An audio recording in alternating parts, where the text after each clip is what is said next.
What is up, everyone? Welcome back to another video here on fantasyfootballscout.co.uk with myself, FPL Harry, and today it is another Harry's Hot Topics video, and it is not a wildcard draft. There have been a lot of those over the past couple of weeks. Today we're doing something a little bit different where we are trying to pick out which of these premium assets we should be owning in our teams. It's been pretty obvious over the first couple of game weeks, but it is getting a little bit more difficult now to pick and choose them with upcoming fixture runs, with upcoming blanks, everything like that. So the players that we're going to have a look at, of course, is Haaland. You've got Kevin De Bruyne.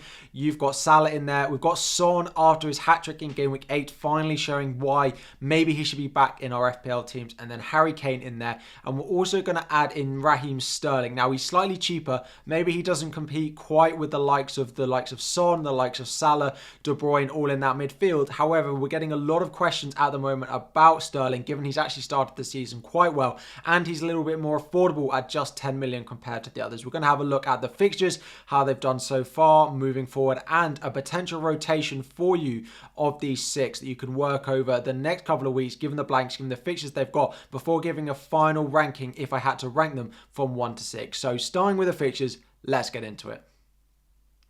So here we have the fixtures from now until game week 15 for the 4 teams that we are going to look at. Manchester City, Liverpool, Tottenham and Chelsea in there. Before we go any further, if you're enjoying the videos, it is FPL week. We have had the international break Monday, meaning FPL is back at the weekend. If you're excited for it, drop a like on the video and make sure you are subscribed to Fantasy Football Scout as well. So straight away, there are a couple of things that stand out for me here. Of course, Tottenham this week do have Arsenal, which is maybe putting a lot of people off going for the likes of Harry Kane or Heung-min Son, given how they have performed recently, that Arsenal defence. Chelsea don't have a single red fixture over their next 7 game weeks. A really nice run for them, starting with Crystal Palace this week and Wolves and Aston Villa in the next 2. So if Raheem Sterling had a difficult run of fixtures, he probably wouldn't be in the debate at all. However, given this run, it is definitely worth having a look at him and whether he could be a cheaper option to some of these others. Now, of course, the big thing for Manchester City is they play Liverpool in game week 11, followed by a blank game week. So although the next 2, Manchester United at home and Southampton at home, look good, after that, there is that Liverpool fixture away at Liverpool as well, followed by a blank game week in game week 12. Then after that, the return to a good run of fixtures does see the likes of Kevin De Bruyne and Haaland be continuing to be popular. They have Brighton, they have Leicester, and they have Fulham in the 3 games after their blank. So even if you don't own them for those couple of games coming up, you'll want them after that blank game week. And then you've got Liverpool. Liverpool have a nice fixture at home to Brighton this week. And then it is a difficult couple more fixtures in there. They have Arsenal and then Manchester City, of course, before West Ham in game week 12, where a lot of us will be looking to captain him, given there is no fixture for Manchester City. So having a route to Salah for game week 12, even if you don't own him for game weeks 9 to 11, is really important. So there are no really teams that you think, yes, it's a dead cert that they're going to be in my team. Of course, Haaland is going to be in there for the majority of us. It's not everyone. It's probably picking the second premium to go with. So you've got Manchester City, the likes of Kevin De Bruyne, but he blanks in game week 12 and plays Liverpool in game week 11. You have Liverpool, who are not being on form, Salah being 13 or 12.9 million now with 2 red fixtures in their next 3 games. You have got Tottenham, again, slightly unproven. Son just coming back to form. Do we really trust him? Having, again, 2 red fixtures in their next 4. And then you have Sterling, slightly cheaper, a nicer run of fixtures, but again, probably the least proven and the least reliable out of the ones we've looked at. So moving on now to have a look at their predicted points and the points that they have scored so far this season. So starting off in the table at the bottom with the actual points that they have scored so far this year. Of course, Haaland comes out on top, 73 points, 6.1 points value as well coming out on top, despite being more expensive than the likes of Sterling, than the likes of Son now as well. Haaland definitely comes out with the amount of points. He scored 11 goals from 6.5 XG, so he's doubled the amount of goals he's really expected to score, but that is no surprise. And when you look at assists, it's then his teammate Kevin De Bruyne who's been supplying him. He's got 6 assists and he's got 3 expected assists. Again, both the Manchester City assets greatly outperforming their expected numbers, but you would probably expect that given the quality of players they are. Salah really struggling so far this season to find his form, as have Liverpool. However, Matip and Thiago both looking like they're going to be back from injury, which will be a massive boost. They massively help the way Liverpool create. Even Matip moving the ball from the back into the midfield, and then Thiago helping that midfield and attack be as fluid as possible, there is a chance that Salah and that Liverpool team get back to the ways that we want. Now, Son really has boosted up, given that hat-trick that he scored in the most recent weeks, up to 36, but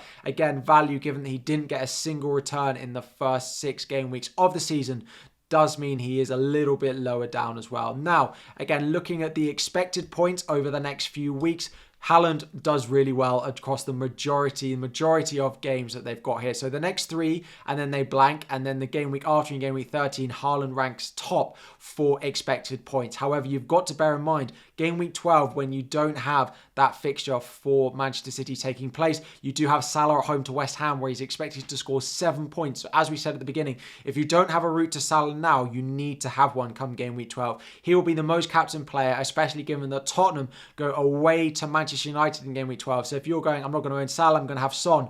If you're going to be captaining Son away to Manchester United and everyone else is going to be on Salah against West Ham, that is a very, very difficult situation to be in. So again, Salah for game week 12 feels a real key. Even though he's not predicted to be the highest scorer in game week 13, in game week 14, he then does rank as the highest scoring option that game, as he does play against Leeds that week as well. As Nottingham Forest fixture in there for Liverpool around that as well. Now, overall points, Salah is predicted to outscore Haaland, outscore De Bruyne, again, because of the amount of fixtures that he has. The extra game means he does rank top, and then he also ranks joint top for value. Now, this is where Raheem Sterling comes in. Although he's not predicted to score the highest amount of points, he's about 2.5 million cheaper than Mo Salah, so he does have the same value rating. The only thing is, he's probably for me the 3rd premium you're going to go with. Given that we have a lot of money to spend because the likes of Trent we're not having in our teams at the moment, it's pretty comfortable to have 2 proper premiums, and by that I mean 11 million plus players. You don't really have to be, skimping money, finding money elsewhere in your team to go and afford them. So if you're going to own Sterling, he's great for value compared to going for a 3rd premium, but for me, it would be Salah, it would be Haaland, it would be Son, it would be Kane, it would be De Bruyne, all in here above Sterling. If a 3rd premium, then great, look at Sterling because those fixtures are good, but for me, the others come out on top. The column you've then got on the right is that VPN, which is value per match, which is value taken into account if they only played the number of matches they have, so which helps boost up those Manchester City assets. So if Manchester City players played in game week 12, where would they rank? And you start to see Haaland and you start to see Kevin De Bruyne come back to the top of the list. So for me, Haaland, of course, is going to be all of our teams. Salah for me is not necessarily essential over the next couple of weeks given those fixtures, but from game week 12 onwards, you really do need him. So it's basically, what do I do in game weeks 9, 10, and 11? What do I do with the likes of Son, Harry Kane, and Kevin De Bruyne? If you look at my latest wildcard draft, which I've just released on my channel, again, if you haven't ever checked me out, go and have a look over on my channel at my videos, which I release every couple of days, as well as uploading on the Fantasy Football Scout YouTube channel. And I have Kevin De Bruyne in my team at the moment, but I'll speak to you in a moment about exactly why I've got De Bruyne over the likes of Son, over the likes of Salah, and the potential rotation that I'm planning.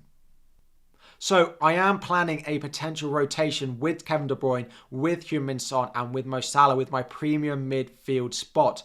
Kevin De Bruyne at home to Manchester United and at home to Southampton in the next 2, for me, is better than the other fixtures you get for Tottenham. Again, they play Arsenal this week, and then Salah, of course, having Brighton this week, and then Arsenal. In game week 11, where Liverpool play against Manchester City, I will move from Haaland to Son, where I can captain Son at home to Everton. I think it is worth taking that punt, especially if Son continues to impress over the next couple of game weeks. And then going into game week 12, I can make that move once again from Son into Mo Salah, where I have Salah for that nice fixture run that I said from game week 12 onwards, you really want him. So I don't necessarily have to pick one of these straight away. I think De Bruyne over the next 2 is a really strong asset, and I think I can jump between the 2. But if you're struggling to pick and you're looking, oh, I want Salah for this fixture, Son or Kane for that fixture, I think this is a potential rotation that can tick all of the boxes. So that's what I would do if I had the ability to rotate. But if I had to rank them, of course, I'd put Haaland in top at the moment. Now, for the current game week, for picking in game week 9, I would then put Kevin De Bruyne second because of the next 2 fixtures. I would then also put Son and Harry Kane coming in next because of that game week 11 fixture, where I'd want to be captaining one of these at home to Everton. And then Salah coming in 4th overall. Again, probably more reliable than Son, but it's pretty close because Son captaincy in game week 11 is quite important. So those 2 are pretty pretty equal. Salah in there from game week 12 becoming essential, and then you have Raheem Sterling. Although he's a great asset, he's not as explosive, he's not as reliable, so he would be a third premium for me. And again, that Chelsea system now where they look like they're playing wing backs at wingers. Sterling, although he looked great playing in that left wing back, left wing position for Chelsea in their first game under Graham Potter, it is a little bit of a different role for him, and I don't necessarily think at 10 million I want to be running the risk that maybe some games he has to play a slightly more defensive role, given he's 10 million as well. So this is my overall ranking. I like the De Bruyne to Son to Salah rotation. Haaland again stays essential, and I would keep him for game week 12, even if you've got value tied up in him, and even if you have to have him on your bench in that blank game week as well. De Bruyne next, followed by having a Tottenham asset for their captaincy in game week 11, followed by Salah being back on the essential list for game week 12 onwards. Thank you all so much for watching. If you haven't already, make sure to like the video, subscribe to Fantasy Football Scout, check out my YouTube channel if you have not already. Good luck in game week 9 if I don't see you before then, and I'll be back again next week.